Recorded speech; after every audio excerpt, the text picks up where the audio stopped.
बिस्मिल्लाहिर्रहमानिर्रहीम। नाजरीन, आज मैं आपको बनाना सिखा रही हूँ पिज़्ज़ा डो। और ये बहुत फरमाइश पे मैं बनाना सिखा रही हूँ, क्योंकि मुझे बहुत लोगों के कमेंट आते थे कि आप हमें पिज़्ज़ा डो बनाना सिखाएं। जो बेकरी स्टाइल में जो पिज़्ज़ा डो होती है, या किसी भी आप पिज़्ज़ा हट या किसी भी जगह पे जाएं तो ये बिल्कुल एग्जैक्ट वही पिज़्ज़ा डो है। इसमें 1% भी इधर से इधर मैंने कुछ भी चेंज नहीं किया। जो मैंने सीखा था वही मैं आपको सिखा रही हूँ। और आप ये देखें कि ये कितनी फूली हुई है और इसमें कितने अच्छे से बबल्स बने हुए हैं। तो आपने मेरी रेसिपी को स्टेप बाय स्टेप फॉलो करना है, ताकि आपको मुकम्मल तौर पे पिज़्ज़ा डो आ जाए।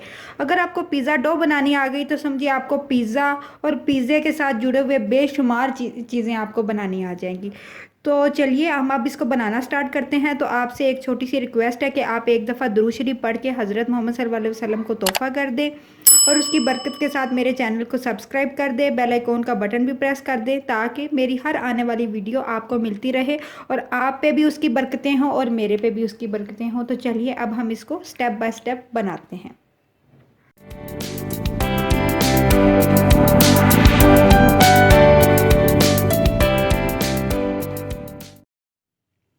पिज़्ज़ा डो के इंग्रेडिएंट्स आप नोट कर लीजिए। हाफ़ के जी मैंने मैदा लिया है। ये मैदा आम जो बाज़ार में मिलता है वो वाला मैदा है। 1 टेबलस्पून मेरे पास ड्राई मिल्क पाउडर है, आप किसी भी कंपनी का ले सकते हैं। और 1 टेबलस्पून मेरे पास चीनी है। 1 टीस्पून मेरे पास नमक है। और 1 टेबलस्पून भर के मेरे पास ईस्टर्न ईस्ट है। ये आपको बाज़ार से वाइट कलर का एक पैकेट होता है 25-30 रुपए का, वो आपको मिल जाएगा। वो आपने हाफ़ के जी के अंदर पूरा एक पैकेट डालना है। और अगर आपके पास 1 केजी मैदा हो तो आपने 2 पैकेट डाल देने हैं, पूरा एक पैकेट भर के। और 1 कप मेरे पास दूध है, नीम गर्म मैंने दूध लिया है। और 1 गिलास मेरे पास नीम गर्म पानी है। 2 टेबलस्पून मेरे पास ऑयल के हैं। नीम गर्म पानी आपने इस कंडीशन का लेना है कि अगर आप उसके अंदर उंगली डिप करें तो आपकी उंगली को फील हो के ये नीम गर्म है। तो चलिए अब हम इसको बनाना स्टार्ट करते हैं। सबसे पहले हम मैदे के अंदर ड्राई मिल्क पाउडर और नमक ऐड कर देंगे, और इसको हम साइड पे कर देंगे।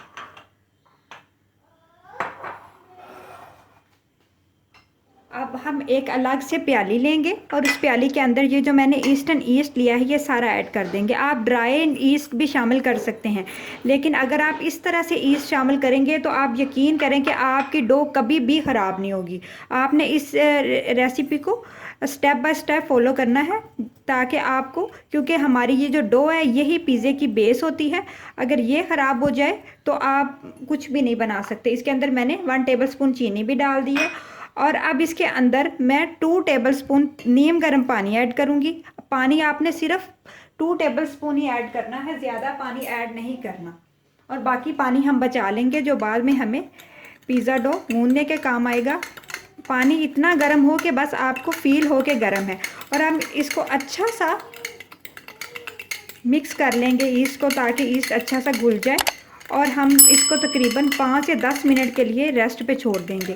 ये इस तरह से हो जाएगा। ये जो हमने बना के रखा है ना, आपको थोड़ा सा कप में नज़र आ रहा है, ये कप फिल हो जाएगा। ये फूल के बिल्कुल जैसे हम झाग बनाते हैं, इस तरह से खमीर रेडी हो जाएगा। अगर आप इस कंडीशन में पिज़्ज़ा डो तैयार करेंगे खमीर को इस तरह घोल के, तो कभी भी आप यकीन करें आपकी डो कभी भी ख़राब नहीं होगी।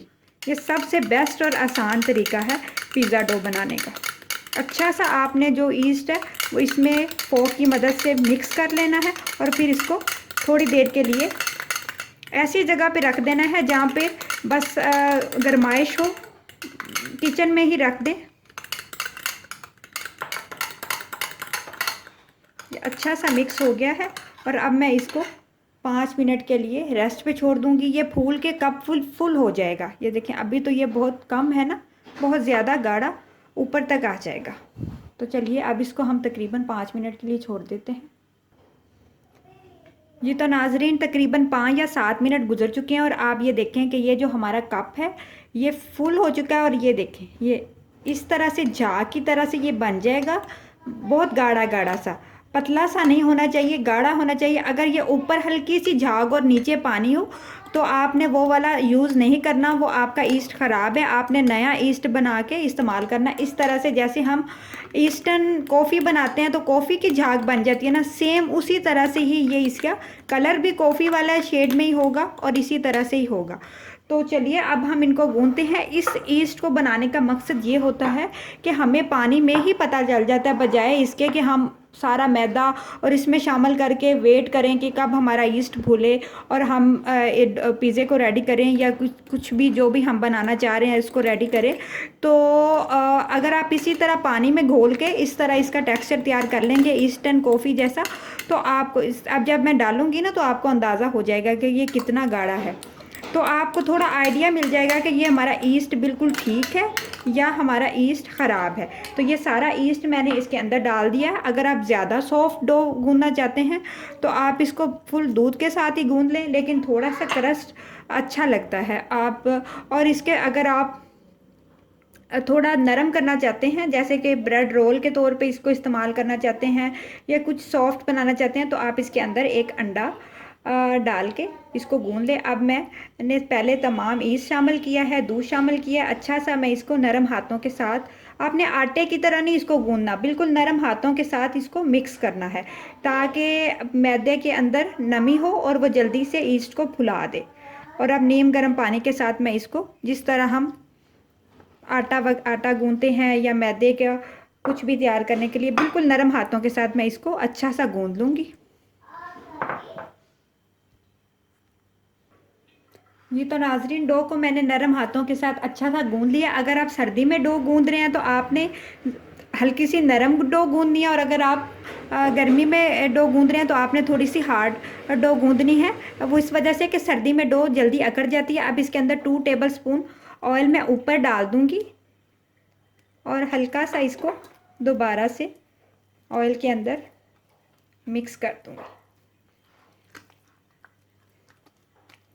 बहुत इस तरीके से बड़ी झटपट सी और जल्दी सी हमारी डो बन जाती है। इसको मैं अच्छा सा ऑयल को इसके अंदर मिक्स कर दूंगी और लास्ट पे भी इसके ऊपर हल्का सा ऑयल डाल दूंगी। तकरीबन 2 टेबल स्पून से ज़्यादा ही मैंने इसके अंदर ऑयल को डाला है। ऑयल डालने से इसके अंदर बहुत अच्छा सा क्रस्ट आ जाता है। और अब मैं इसको रैपिंग पेपर से रैप कर दूंगी और तकरीबन 30 मिनट्स के लिए इसको रेस्ट पे छोड़ दूंगी।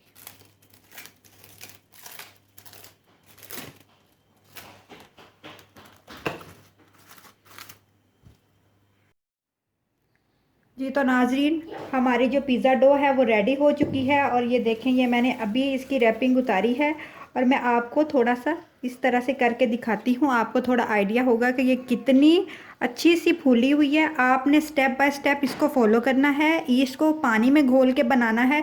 उससे बेहतर है कि आप सारा मैदे में डालें और आपका वो ईस्ट उस तरह का काम ना करे, तो आप पानी में घोल के बनाएं। इसी तरीके से बनाएंगे तो बहुत परफेक्ट पिज़्ज़ा डो बनेगी। मैं आपको थोड़ी सी क्लोज करके भी दिखा देती हूँ। ये देखें कितनी अच्छी ये बनी है। और इस रेसिपी को आपने स्टेप बाय स्टेप फॉलो करना है तो आपको कभी भी पिज़्ज़ा डो बनाने में मुश्किल पेश नहीं आएगी। तो लास्ट में मेरा आपसे एक छोटी सी रिक्वेस्ट है कि जब भी खाना बनाया करें या कुछ भी बनाते या चलते फिरते दुरूद शरीफ पढ़ते रहा करें, तो अल्लाह ताला की बरकतें आप पर रहेंगी। अल्लाह ताला आपको बहुत खुश रखे, मुझे दुआओं में याद रखें, अपना बहुत सारा ख्याल रखें। अल्लाह हाफिज़।